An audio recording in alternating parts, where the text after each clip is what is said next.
तो नमस्कार दोस्तों, मैं अभिनव श्रीवास्तव स्कैप रोबोटिक्स के ऑनलाइन एजुकेशन पोर्टल पे आप सभी का स्वागत है।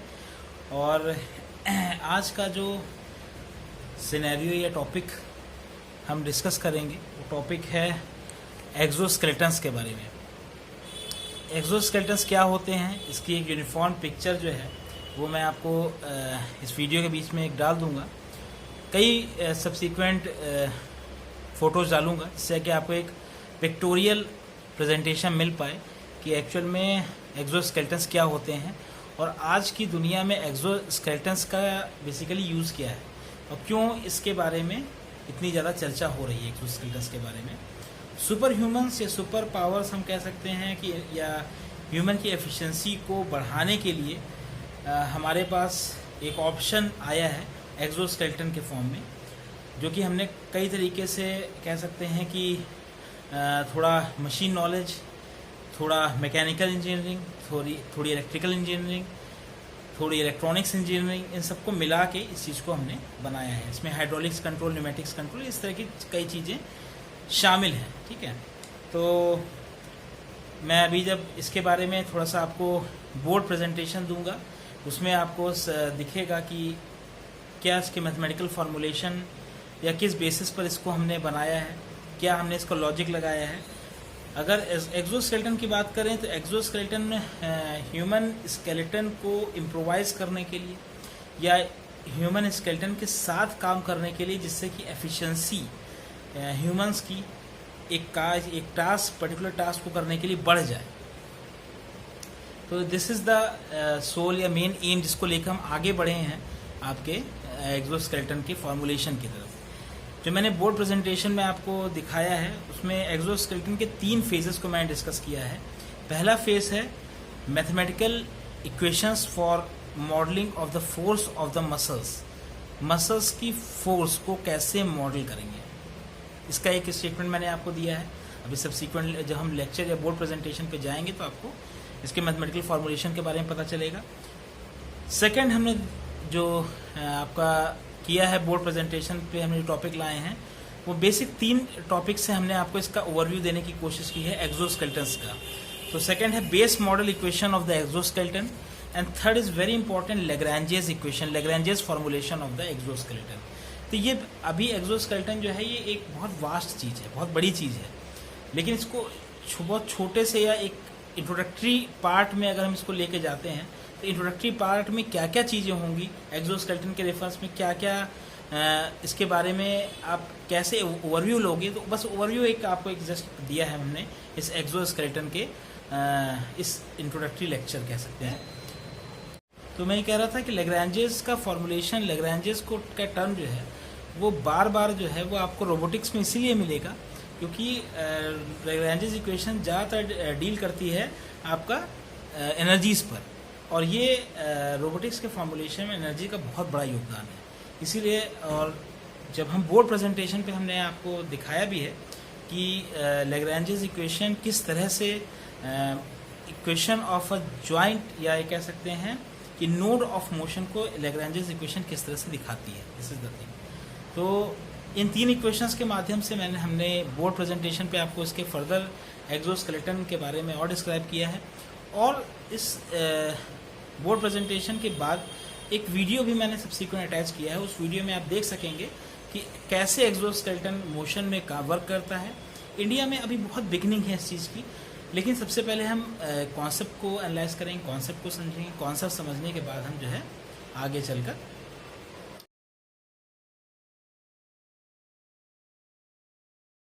तो नमस्कार दोस्तों, स्वागत है आपका स्कैप रोबोटिक्स सेंटर के ऑनलाइन एजुकेशन पोर्टल पर। मैं अभिनव श्रीवास्तव आपका मेंटर कह सकते हैं, आपका होस्ट कह सकते हैं इस वीडियो में। और काफ़ी दिनों के बाद जो है एक अच्छा टॉपिक जो करेंटली इस समय आपके हम कह सकते हैं कि मॉडर्न साइंसेस में चल रहा है और इसका इवोल्यूशन बहुत हद तक पॉसिबल है कि इसमें स्कोप जो हम कह सकते हैं वो स्कोप बहुत ज़्यादा आगे हद तक जो इसमें जा सकता है। तो वो टॉपिक है exoskeleton. This is the This is our topic, that is exoskeleton. Exoskeleton एक तरीके के समझ लीजिए कि आज की हम कह सकते हैं डिमांड के अनुरूप बहुत ही सोफिस्टिकेटेड और बहुत ही प्रिसाइज टेक्नोलॉजी है, जो आपका आज के समय में एक ऐसा साइंस का इवोल्यूशन जिससे कि कोई भी अपंग व्यक्ति या हम कह सकते हैं कोई ऐसा व्यक्ति जिसके हाथ पैर या कोई अंग खराब हो गया हो, या सुपर ह्यूमन फीचर का मतलब हमारे पास सपोज हमारी भार उठाने की एक ह्यूमन स्ट्रक्चर की होमोसेपियंस की बात हम कर रहे हैं, उसके वेट लिफ्टिंग या भार उठाने की अगर क्षमता की हम बात करें, क्षमता अगर उसकी मान के चलिए 20 किलो की है, किसी भी व्यक्ति की, एक एवरेज व्यक्ति की मान के चलिए 20 से 25 किलो की है, तो इस एक्सोस्केलेटन की टेक्नोलॉजी से वो 100 किलो तक का अपना टारगेट को अचीव कर सकता है, 100 किलो तक का उठा सकता है पेलोड। तो यहाँ पे जरूरत क्यों आन पड़ी, क्यों ऐसा जरूरत है कि इस चीज की कि हम भाई इसकी दिशा में काम करें? तो एक तो इसके दो फैक्टर्स हैं। पहला फैक्टर क्या है? प्रोस्थेटिक्स मतलब जिसकी आर्म खराब हो गई हो, जिसके लेग खराब हो गए हों, या अब तो नैनो टेक्नोलॉजी से उसके इंटरनल ऑर्गन्स भी बन जाते हैं। तो ये तो एक प्रोस्थेटिक्स का मतलब हो गया एक ऐसी चीज जो गॉड ने, ईश्वर ने हमें दी है, लेकिन किसी भी कारणवश वो चीज हमारे पास नहीं है, चाहे वो एक्सीडेंटल इशू के कारण वो चीज खत्म हो गई हो, बेकार हो गई हो, तो उसको पहले की तरह मॉडल करना, स्ट्रक्चर करना, आर्टिफिशियली मॉडल करके उसके आगे उसको प्रत्यारोपित कर देना, ये काम जो कौन करता है? ये प्रोस्थेटिक साइंसेस के अंदर आते हैं। तो ये एक्सोस्केलेटन का एक फीचर की बात मैं कर रहा हूँ, वन फीचर जो है वो प्रोस्थेटिक्स है। लेकिन सेकंड फीचर जो है वो सुपर ह्यूमन कैपेबिलिटीज को मेजर और मॉनिटर करने के लिए है, या उसको हम कह सकते हैं एफिकेसी बढ़ाने के लिए है ह्यूमंस की, या से कहते हैं सुपर ह्यूमंस। तो सुपर ह्यूमंस का कॉन्सेप्ट यहीं से धीरे धीरे बढ़ के आ रहा है, चाहे वो एरियल रोबोटिक्स के रिगार्डिंग हो।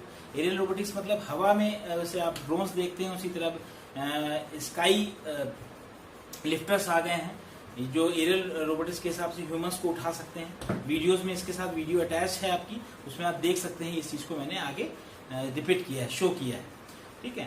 तो मेन चीज यहाँ पर ये है कि ये टॉपिक मैंने बहुत दिनों से कुछ नए टॉपिक के सर्च में था कि कोई नया टॉपिक ऐसा मिले जिससे कि बच्चा या सामने वाला कैंडिडेट जो है वो थोड़ा सा उसको उसकी ज्ञान वर्धन हो, उसको ये लगे कि एक्चुअल में ये जो साइंसेज हैं ये किस बिहाफ पे कैसे काम करती हैं।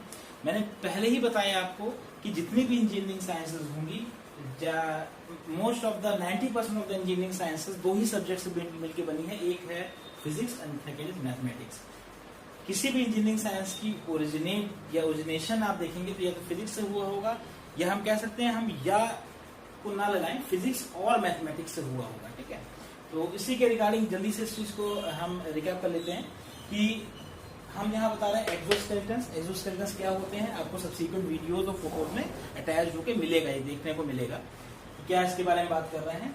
इसलिए हमारा कंसर्न क्या है, what is our concern on SCAP Robotics portal is to model mathematically how a exoskeleton work, कैसे एक्सोस्केलेटन वर्क करता है, इसकी मॉडलिंग। तो हमारा काम क्या है? बीइंग इंजीनियर, एक रोबोटिक्स इंजीनियर के तहत हमें सिर्फ ओवरऑल व्यू को नहीं देखना है, हमें ये देखना है ये काम कैसे करता है बेसिकली, ठीक है। तो काम, किसी चीज के काम को समझने के लिए ऑब्वियस सी बात है उसकी मैथमेटिकल मॉडलिंग को समझनी पड़ेगी, और यहाँ पर मैं आपको मैथमेटिकल मॉडलिंग ही लेकर आया हूँ कि क्या इसका मैथमेटिकल मॉडलिंग होती है एक्सोस्केलेटन को बनाने वाले के रिसर्चर के मन में, या कैसे वो मॉडल करता है चीजों को। इसके अलावा पहले सब्सिक्वेंट वीडियोस में मैं बता चुका हूँ कि न्यूरोफजी कंट्रोलर्स जो कंप्यूटर का ब्रेन होता है, कैसे उससे मॉडलिंग की जाती है। यहाँ पे उसका एक टर्म आएगा, एनएफ कंट्रोलर्स के फॉर्म में एक टर्म आएगा एक्टिवेशन लेवल। वो एक्टिवेशन लेवल उसी न्यूरोफजी कंट्रोलर के थ्रू ही निकाला जाएगा, ठीक है। तो आगे बढ़ते हैं। तो मैथमेटिकल मॉडलिंग, तो मॉडलिंग दो तरीके की इसमें होती है। एक होती है modelling of the force of the muscle, किसी भी एक्सोस्केलेटन की जो मसल का फोर्स होता है वो कितना होगा, उसका हम उसका मापन कैसे करेंगे। तो एक तो ये है, इसका ये फॉर्मूला है, और दूसरा होता है उसका base model of the equation of the exoskeleton. Exoskeleton की बेसिक इक्वेशन क्या होती है? मोमेंट ऑफ इनर्शिया के टर्म्स में, हम कह सकते हैं मोमेंटम के टर्म्स में, ठीक है। उसमें तीन तरीके की मैट्रिसेस से गवर्न किया जाता है। इनर्शियल मैट्रिक्स होती है, एंड आपका सेंट्रीफ्यूगल या कोरियोलिस मैट्रिक्स होती है, और ग्रेविटेशनल टॉर्क होता है, ठीक है। तो दिस इज द थिंग, इसमें किसका क्या यूज है बताते हैं आगे। एक छोटा सा संक्षिप्त सा एक वीडियो बनाया है। ये एक्सोस्केलेटन अपना आप में एक बहुत बड़ा टॉपिक है, बस आपको जस्ट इंट्रोडक्शन देने के लिए 2-3 मॉड्यूल लेकर आया हूँ, जिससे कि आप समझ सकें कि एक्सोस्केलेटन का मॉडलिंग आखिर करी कैसे जाती होगी। तो first is modelling of the force of a muscle. एक मसल की फोर्स को कैलकुलेशन, अगर हम अगर हम अपने हाथ, मेरे हाथ में पावर जो है वो सपोज 10 किलोग्राम पेलोड उठाने की है, और मैं चाहता हूं कि अपने इसी मसल से एक सपोर्टिव एक्सोस्केलेटन लगा के इस हाथ से एक ही हाथ से 20 किलो उठा लूं, तो कैसे करूंगा उसके लिए this is the mathematical equation. Fm force of the muscle is equal to F0 F1 Fp alpha plus Fp cos phi. यहाँ पे फाई का टर्म बहुत आपको बताना बहुत इंपॉर्टेंट है, अभी बताऊंगा मैं आगे। Fm जो मसल का फोर्स आर्टिफिशियली हम जनरेट करते हैं, ये देखिए this is the artificially generated, artificially generate. ये जो मसल फोर्स है ये हम आर्टिफिशियली जनरेट करेंगे, डिजायर्ड वैल्यू है हमारा। F0 क्या होता है? F0 is the optimal muscle force, that is the desired value. हम जो चाहते हैं कि इतना फोर्स जनरेट हो। देखिए ये जो आर्टिफिशियली हम एक्सपेक्ट करेंगे कंप्यूटेशन के बाद, और ये जो उस समय हम चाहते हैं, सपोज हम चाहते हैं 25 किलो, या सपोज 25 किलो, लेकिन उस इन्वायरमेंट कंडीशन में या उस पैराडिग्म में या उस आपका जो मेटेरियल आपने लगाया एक्सोस्केलेटन में, उसकी स्ट्रेंथ इतनी नहीं है डिजायर्ड वैल्यू के बराबर, तो वो कितनी कंप्यूट होकर आएगी? वो यहाँ आर्टिफिशियल जनरेटेड वैल्यू आएगी, वो आएगी। कभी कभी वो इससे जो है कम भी हो जाती है। इंपॉर्टेंट बात है, देखिए यहाँ पे इंपॉर्टेंट बात ये प्लस लगा है, तो बहुत से लोग कहेंगे कि ये वैल्यू हमेशा ज्यादा ही होगी, लेकिन एक्चुअली में ऐसा होगा नहीं। अपने आप ये जो इक्वेशन है अपने आप एडजस्ट कर लेगी जो आप चाहते हो। जरूरी नहीं कि वो उसके कई चीजें लगती है, टेंसाइल स्ट्रेंथ, जो आपका एक्सोस्केलेटन की जो मसल्स लगी होंगी या जिस मटेरियल का आपने यूज किया होगा उसकी टेंसाइल स्ट्रेंथ पे डिपेंड करेगा, तो वो सब कंप्यूट होके एक्चुअली जो जनरेट हो सकता है वो यहाँ पर वैल्यू आएगी। ये वैल्यू क्या है? F0 ऑप्टिमल वैल्यू, जो एक्चुअली होनी चाहिए, जो हमने लगाया है इतना हो जाना चाहिए। F1 है एक्टिव फोर्स लेंथ। अब फोर्स लेंथ का मतलब क्या हो गया? जैसे कि आपका किसी लेंथ पर, किसी डिस्टेंस पर कोई फोर्स लग रहा है, सपोज F1 लग रहा है, तो ये क्या बनाएगा? टॉर्क बनाएगा F×d। तो इसी कैलकुलेशन यहाँ पर है, एक्टिव फोर्स लेंथ कहलाता है उसको F1, इसकी वैल्यू F1 में स्टोर होगी। ठीक है। दूसरा है फोर्स वेलोसिटी रिलेशनशिप। फोर्स की वेलोसिटी से क्या ग्राफ बन रहा है, उसकी measuring value. 5 is the muscle tandem relationship. This is very important thing. Muscle tandem relationship का मतलब होता है, अगर हम यहाँ पे देखें, सपोज ये दिस इज अवर मसल, तो ये टेंडम इस तरह से टेंडम होते हैं। This is our tandem. Tandem हम मान के चले, जो मसल्स के छोटे छोटे फाक होते, जैसे फिश अगर आपने कटी हुई देखी होगी तो ये टेंडम दिख जाते हैं आपको, उसी तरह मसल्स में होते हैं। तो ये आपका इस टेंडम की जो इंक्लिनेशन है, ये कितनी इंक्लिनेशन है फोर्स के एप्लीकेशन से। ये फोर्स सपोज यहाँ पे लग रहा है, और टेंडम की मसल ये है, तो ये दैट वैल्यू इज 5। ठीक है। तो ये that is the tandem vector of muscle. ठीक है। मसल का टेंडम वेक्टर और जो अप्लाइड फोर्स की डायरेक्शन है उसके बीच का एंगल होता है ये 5। Fp what is alpha, sorry यहाँ what is alpha? Alpha is the activation level. Activation level decided by the activation function used in the NF controllers. ठीक है, this is the thing. तो NF controllers से या न्यूरोफजी controller से जो activation functions होते हैं, कौन कौन से एक्टिवेशन फंक्शंस होते हैं? Sigmoidal, sine, signum, impulse functions. ये यही आपके माइंड में नेक्स्ट न्यूरॉन को ट्रिगर करते हैं। तो ये जो अल्फा जो एक्टिवेशन लेवल है ये उसी से तय होगा। जैसे हम इम्पल्स फंक्शन का 0 से 1 या -1 से 1 जो हम देखते हैं, that is the activation level of that, -1 to 1। तो 10 यूनिट्स का इसमें जो है आपका इंटरवल आता है। 1 यूनिट का इंटरवल हुआ तो -1 से 1 तक का 10 यूनिट्स का, 5 निगेटिव में 5 पॉजिटिव में, ये इसका एक्टिवेशन लेवल बनाता है। Fp is the pressure force exerted by the normal human being in NTP condition. अब 10 सपोज 20 किलो आया, 10 किलो हमारा हाथ बॉर्डर कर सकता है और 10 किलो ये बॉर्डर कर सकता है जो एक्सोस्केलेटन नीचे हमारा लगा हो। तो अगर सपोज 25 किलो वेट उठाना है तो ह्यूमन का एफर्ट इसमें क्या है? ह्यूमन एफर्ट मान लीजिए 5 न्यूटन का ही लगाए, और बाकी आपका 5 न्यूटन, अगर 25 न्यूटन चाहिए तो 5 न्यूटन का आपका ह्यूमन हैंड लगाए, और बाकी आपका 20 न्यूटन का जो है वो आपका नीचे का एक्सोस्केलेटन लगाए, जिससे कि आपका काम जो है, ह्यूमन का काम जो है वो आसान हो जाए। This is our main purpose. ठीक है, दिस इज द थिंग। तो ये वो फोर्स है जो नॉर्मल ह्यूमन बीइंग जो है वो एक्सर्ट करना चाहता है, हल्के फोर्स में उसका काम हो जाए, वो अपना न्यूटन लगाए और लेकिन 25 न्यूटन का जो है वेट वो उठा ले, तो एफपी कितना हुआ 5 न्यूटन हो गया, क्योंकि ये नॉर्मल ह्यूमन बीइंग अपना वेट लगा रहा है, अपने कैपेसिटी के हिसाब से वो जो है चीज को उठाने के लगा रहा है। बाकी 20 न्यूटन कौन लेगा, 20 न्यूटन का हेडेक कौन लेगा, एक्सोस्केलेटन लेगा, यही उसका काम भी है। ठीक है, दिस इज द थिंग। तो आगे चलते हैं, बहुत जल्दी में समझाता हूँ। दूसरी मैथमेटिकल मॉडलिंग में पहला मॉडल था modelling of the force of the muscle, एक जनरल चीज है। दूसरा है base model equation of the exoskeleton. Exoskeleton का बेस मॉडल इक्वेशन क्या होगा, तो बेस मॉडल इक्वेशन कुछ इस तरह से मॉडल की जाती है, m आर्गुमेंट में q double dot plus c q dot plus gq equals to u। यहाँ इंपॉर्टेंट बात क्या है कि जो आउटपुट निकल के आएगा वो internal energy of the exoskeleton system होगी, और हम जानते हैं कि जो एनर्जी मेजरमेंट निकल के आता है उसी के हिसाब से हम एक्चुएटर्स को प्लान करते हैं ज्वाइंट्स में। ऑब्वियस सी बात है, जो एक्सोस्केलेटन जो उठाएगा चीजों वहां पे हमें एक्चुएटर्स ज्वाइंट्स में लगाने पड़ेंगे, तो ज्वाइंट्स को एनर्जी कितनी चाहिए, वो टोटल इंटरनल एनर्जी के फॉर्म में चाहिए U, जिसका कंप्यूटेशन क्या होता है MQ। ये पूरा स्टेटमेंट लिखा हुआ है यहां से लेकर यहां तक। ठीक है, द सेकेंड थिंग इज, इसमें एक एक चीज को बहुत ध्यान से आप देख सकते हैं कि MQ क्या है, यहाँ पे Q क्या है, पोजीशन है। पोजीशन किस चीज की, वहां पे जो आर्म लगी होगी उसकी पोजीशन किस कोऑर्डिनेट सिस्टम के रिस्पेक्ट में नापनी है। मैं बता चुका हूँ कोऑर्डिनेट सिस्टम में यहाँ पे कई तरह के रोबोटिक्स में होते हैं, कार्टेशियन, रेक्टेंगुलर, ठीक है, और सिलेंड्रिकल, इसके अलावा आर्टिकुलेटेड आर्म, जिसे एंथ्रोपोमॉर्फिक रोबोटिक्स कहा जाता है इसमें। ठीक है, तो ये कार्टेशियन मिली XYZ के फॉर्म में कार्टेशियन होगा, जितने वेक्टर्स आएंगे वो XYZ के फॉर्म में आएंगे।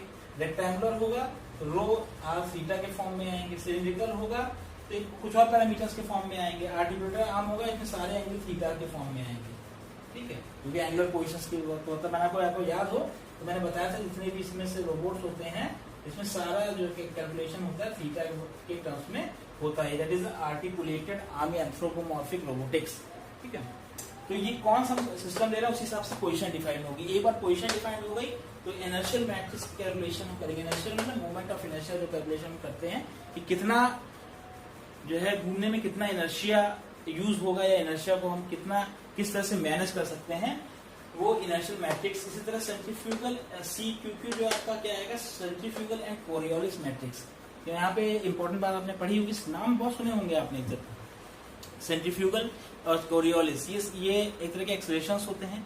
सेंट्रीफ्यूगल एक्सेलरेशन, सेंट्रीपिटल एक्सेलरेशन और कोरियोलिस एक्सेलरेशन। ठीक है, ये सब बहुत फिजिक्स की बहुत बेसिक सी बातें हैं, तो उनका फैक्टर भी यहाँ पे इंकॉर्पोरेट किया गया है। तो this is the second thing. And third is the gravity torque. यहाँ पे एक चीज देखने वाली है, आप लोग सभी लोग को you have to be bothered कि यहाँ मैट्रिक्स का जितने भी इस चीजें उनके आगे मैट्रिक्स लगाए गए हैं, तो आपको पता होना चाहिए। नहीं पता है थोड़ा सा इसके बारे में पढ़िएगा कि जो मैट्रिक्स, जब भी कोई लार्ज सिस्टम के फोर्स का कैलकुलेशन होता है तो उनके फोर्सेस को सिंगल कैलकुलेट ना करके हर डायरेक्शन में, जैसे यहाँ पर XYZ डायरेक्शन है, कार्टेशियन कोऑर्डिनेट सिस्टम ले तो हर डायरेक्शन में उसका इफेक्ट को हम या उसके फैक्टर को हम एक मैट्रिक्स के फॉर्म में अरेंज करते हैं, जिससे कि हमारा कंप्यूटेशन जो है वो इजी हो जाए। इसीलिए जितने भी चीजें हैं, इनर्शियल का मैट्रिक्स फॉर्म लिया गया है, सेंट्रीफ्यूगल और कोरियोलिस का मैट्रिक्स का फॉर्म लिया गया है। ठीक है, तो मैट्रिक्स का फॉर्म लेने का मतलब ही सिंपल सा यही है कि यहाँ पे कई डायमेंशंस में हमें कैलकुलेशन करना है, इसीलिए हमने इसकी सिंगल क्वांटिटी न लेकर किसी एक डायरेक्शन में, किसी IJK का कोई एक वेक्टर न लेकर ओवरऑल वेक्टर लिया है। IJK तीनों डायमेंशंस में, कार्टेशियन की बात कर रहे हैं, अगर पोलर की बात कर रहे हैं तो Z एक्सिस और दो एंगल हो गए, इस तरह से चीजें होती हैं। ठीक है, तो दिस इज द थिंग, इसलिए यहाँ पे मैट्रिक्स का फॉर्म लिया है। तो ये दो जो एक्सोस्केलेटन के फॉर्मुलेशन में जो दो बेसिक मैथोलॉजीज यूज की जाती हैं वो यही है। पहला मसल का फोर्स के कैलकुलेशन, कितना एक्चुअली में वो जो पेलोड उठा पाएगा, आपका डिजायर है वो तो एक अलग फैक्टर है, लेकिन कितना उठा पाएगा वो कैलकुलेशन या आर्टिफिशियल जनरेटेड आर्म जो है, जो आप सपोर्टिव लगा रहे हैं उसकी वैल्यू यहाँ पे निकल के आएगी। यहाँ पे इससे कंफ्यूज ना करिएगा optimal muscle value. Optimal muscle value इतना ह्यूमन एक्सपेक्ट करता है, लेकिन एक्चुअल में जो मशीन कितना कंप्यूट कर पाएगी, दैट इज दैट वैल्यू। जैसे कि आपको क्या हो, बाद में कोई दिक्कत ना हो कि आपने 30 किलो का अगर आपने रखा है, तो ऐसा ना हो कि आप ये मान के चले कि 30 किलो उठा ही लेगा, लेकिन जब कंप्यूटेशन वैल्यू यहाँ आएगी सपोज 28 किलो की आई, तो आप अपने फिगर्स को सही करेंगे और उसको 25 से 28 किलो के बीच में मैनेज करेंगे। आपकी डिजायर ऑप्टिमल वैल्यू ऑटोमेटिकली 28 पर किलो पर शिफ्ट हो जाएगी। ठीक है, नेक्स्ट है लैग्रांजियन अप्रोच। जैसे 3 बेसिक अप्रोच है एक्सोस्केलेटन में, बहुत बेसिक, बहुत इंट्रोडक्टरी। इसके बाद आगे चल के बहुत कुछ चीजें हैं इसमें, लेकिन एक एक्सोस्केलेटन को मॉडल करने के लिए कौन कौन सी बेसिक अप्रोचेस है सिर्फ मैं उसके बारे में बता रहा हूँ। ठीक है, तो this is the third important चीज में आती है। पहला है modelling force of the muscle, दूसरा है basic equation of the exoskeleton. This equation is very very much important and there is the Lagrangian approach. Lagrangian approach basically क्या होती है, एनर्जीज की टर्म्स में बनाई जाती है कि हमें एक ज्वाइंट में को कितनी एनर्जी एक्चुएटर के माध्यम से देनी पड़ेगी, उसकी कैलकुलेशन हम कैसे करेंगे। तो लैग्रांजियन अप्रोच जो लैग्रांजियन होता है, लैग्रांजियन वेक्टर कहते हैं उसको, वो हमेशा क्या होता है, difference between the kinetic energy and potential energy. Lagrangian हमेशा एनर्जीज के बीच में खेलता है।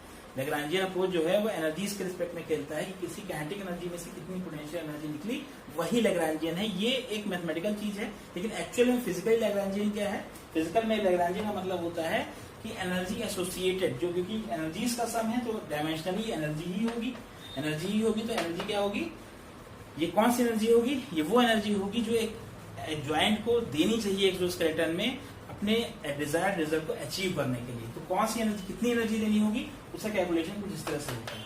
अगर इसके थोड़ा सा इसमें अंदर जाएं तो यहाँ पे काइनेटिक एनर्जी को मैंने चेंज किया, लिखा है half theta dot square L and that is potential energy को L N G 1 minus cos theta. ये टर्म्स आपके थोड़ा सा, अगर आपने पिछले वीडियोस देखी होंगी जहां मैंने इन्वर्टेड पेंडुलम अप्रोच दिखाया है, उसमें आपको पता चलेगा कि ये 1 L N G 1 minus cos theta कैसे आया, किस तरह से आपका सेंटर ऑफ मास शिफ्ट होता है ऊपर, तो L N G 1 minus cos theta बनता है पोटेंशियल एनर्जी। पोटेंशियल एनर्जी क्या होती है इन्वर्टेड पेंडुलम अप्रोच में, जब कोई पेंडुलम सपोज, अगर हम सिंपल पेंडुलम की बात करें, ये पेंडुलम यहाँ से निकल के ऊपर जाएगा तो ऑब्वियस सी बात है हाइट कम होगी तो क्या होगी, पोटेंशियल एनर्जी गेन होगी, ठीक है। उस तरह से इसी तरह से ये एनर्जी वर्ना कॉस थीटा आता है। आगे चल के सब्सिक्वेंट इसका और डिटेल वर्जन में पता चलेगा कैसे आया। बेसिकली लैग्रांजियन का कैलकुलेशन एनर्जीज की टर्म्स में होता है, एनर्जीज एक्चुएटेड पेंडुलम या एक्चुएटर पेंडुलम अप्रोच के थ्रू ही ग्रास की जाती है। ये kinetic energy half theta dot square L, यहाँ पे थीटा डॉट क्या है, एंगुलर वेलोसिटी है क्योंकि थीटा पोजीशन है, L is the length of the system हो गई, ठीक है, M is the mass of the system, mass of system piece, gravity हो गई, theta is angular position of the joint. इसलिए ज्वाइंट की बात मैं कर रहा हूँ। बार बार एक्सोस्केलेटन पे ज्वाइंट का ज्यादा फोकस क्यों दिया जाएगा, क्योंकि हमें जितने एक्चुएटर्स अपने पेलोड को उठाने के लिए लगाने हैं वो सारे एक्चुएटर्स हम ज्वाइंट पे ही लगाएंगे। इसीलिए ज्वाइंट की पोजीशन, वेलोसिटी, एक्सेलरेशन सभी कुछ इसमें बहुत ज्यादा रोल प्ले करता है। इसके अलावा एक टर्म जो मैंने इसमें नहीं लिखा है, दैट इज जैकोबियन। जैकोबियन इसमें हमेशा बहुत अच्छे तरीके से यूज आएगा, क्योंकि जैकोबियन क्या होता है, जैकोबियन किसी भी ज्वाइंट का उसके पैरामीटर्स को उसके एक ज्वाइंट के मोशन से लिंक करता है। Jacobian of a matrix, Jacobian in robotics, अगर आप कभी भी सर्च करेंगे तो आपको पता चल जाएगा रोबोटिक्स में जैकोबियन का बहुत बड़ा रोल होता है, क्योंकि जैकोबियन क्या करता है, होल सिस्टम का मास और या हम कह सकते हैं होल सिस्टम की वेलोसिटी या acceleration with respect to each point of the each joint of the system जो है वो शो करता है, और उसकी मैट्रिक्स देता है कि इसको मल्टीप्लाई करके, अगर आप इसको आप पोजीशन से मल्टीप्लाई कर दीजिए, इसको वेलोसिटी से मल्टीप्लाई कर दीजिए, तो स्पेसिफिक पॉइंट की वेलोसिटी निकल आएगी उस सिस्टम के। स्पेसिफिक पॉइंट का मतलब स्पेसिफिक ज्वाइंट की velocity. This is the thing. तो ये एक मतलब एक बहुत ही शैलो, मतलब कह सकते हैं ऊपर का इंट्रोडक्शन लिया है, क्योंकि एक अच्छा टॉपिक मुझे मेरा एक्सोस्केलेटन सब कुछ इस पे कवर नहीं हो सकता, और जानने के लिए आपको स्कैप रोबोटिक्स का थोड़ा हेल्प लेनी पड़ेगी, क्योंकि हमारे पास इस चीज के लिए बहुत कुछ डेटा है, डेटा बहुत सारा है, और समय रहता है, जो शॉर्ट वीडियोस बनती है उसमें समय काफी कम रहता है। कोशिश करते हैं हम लोग, हमारी टीम पूरी, हमारी जो स्कैप रोबोटिक्स की पूरी टीम है वो बहुत कोशिश करती है कि कम से कम समय में, मोस्टली 20 से 25 मिनट के लेक्चर में आपको काफी कुछ व्यू दे सके कि आखिर एक चीज बनने में, एक सिस्टम बनने में क्या क्या मैथमेटिकल मॉडलिंग यूज होती है। क्योंकि जैसे मैंने पहले भी कहा, मैथमेटिकल मॉडलिंग या फिजिक्स का जो इम्प्लीमेंटेशन मैथमेटिक्स होता है, और हर चीज के, हर सिस्टम की मैथमेटिकल मॉडलिंग ही उस सिस्टम के को रिफाइन करने के हमेशा से ही काम आती रहेगी, आती है और आती रहेगी भी। दिस इज द थिंग कि आप मैथमेटिकल मॉडलिंग को आप पीछे नहीं छोड़ सकते एक सिस्टम को बनाने के लिए। सिस्टम को बनाने के लिए उसकी मैथमेटिकल मॉडलिंग की बहुत और बहुत ही ज्यादा आवश्यकता पड़ेगी।